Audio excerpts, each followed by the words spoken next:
क्या कहेंगे आप? मैं प्रधानमंत्री नरेंद्र मोदी जी का एक जागरूक नागरिक के नाते भी उनको हृदय से धन्यवाद देता हूं और उनका आभार प्रकट करता हूं। एक बड़ा क्रांतिकारी फैसला उन्होंने लिया है। लगातार होने वाले चुनाव देश की प्रगति को ठप्प करते हैं, विकास को बाधित करते हैं, जन कल्याणकारी कामों को रोक देते हैं और सरकारों को कोई भी लॉन्ग टर्म फैसला नहीं लेने देते। हमारे देश में सभी राजनीतिक दल, विशेषकर राष्ट्रीय राजनीतिक दल, 5 साल 12 महीने केवल चुनाव की तैयारी में लगे रहते हैं। अब आप देखिए, नवंबर में मध्य प्रदेश, छत्तीसगढ़, राजस्थान में चुनाव हुए, थकान भी नहीं उतरी थी कि लोकसभा के चुनाव फिर आ गए मार्च अप्रैल में, और वो चुनाव खत्म नहीं हुए कि तैयारी शुरू होगी जम्मू कश्मीर की, हरियाणा की, महाराष्ट्र की, झारखंड की, और अभी मंत्रिमंडल भी कई जगह नहीं बने और अब दिल्ली में उम्मीदवारों की घोषणा हो गई।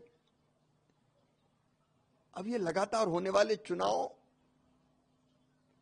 सारे काम रोक देते हैं।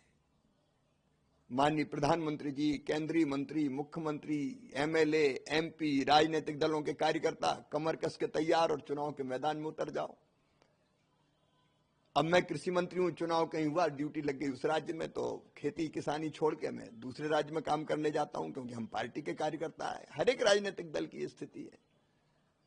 तो ये सारे काम ठप हो जाते हैं। जिस राज्य में चुनाव होता है वहां आचार संहिता लग जाती है, तो कोई नई घोषणा नहीं हो सकती, नया काम नहीं हो सकता, पुराने काम ठप हो जाते, क्योंकि पूरी मशीनरी, कलेक्टर हो, एसडीएम हो, अलग अलग विभागों के अधिकारी हो, कर्मचारी हो, शिक्षक हो, सब चुनाव की तैयारी में, पढ़ाई भी बाधित हो जाती है बच्चों की। और केवल इतना ही नहीं, एक ही राज्य के नहीं लगते चुनाव। मध्य प्रदेश में होगा तो महाराष्ट्र के अधिकारी चुनाव करवाने ऑब्जर्वर बन के आ रहे हैं, कई हिसाब किताब देखने आ रहे हैं, तो वहां का भी काम ठप हो जाता है।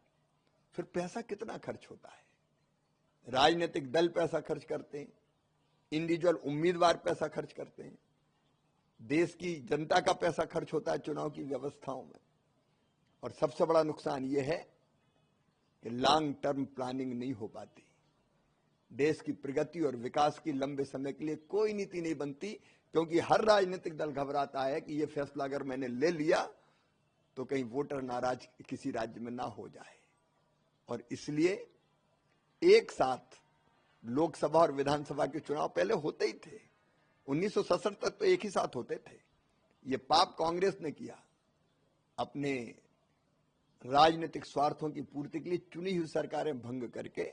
अब समय आ गया है कि संविधान में संशोधन करके लोकसभा और विधानसभा के चुनाव एक साथ किए जाएं, 5 साल में एक बार चुनाव, ताकि 4.5 साल तो सभी राजनीतिक दल, जिसकी जहां सरकार हो, केंद्र में जो सरकार हो, वो दिन और रात विकास में, प्रगति में और जनता की सेवा में लग सके, अच्छे फैसले लेकर उनको लागू करा सके। सर, लेकिन ऑपोजिशन लगातार इसको अनडेमोक्रेटिक बता रहे हैं इस बिल को। ये कहां से अनडेमोक्रेटिक हो गया? लोकसभा में बिल आया है, अभी बिल पर चर्चा होगी, अभी तो जेपीसी में वो गया है। संविधान में संशोधन का अधिकार लोकसभा को है, संसद को है। वो तो राजनीतिक स्वार्थों के कारण इसका विरोध कर रहे हैं।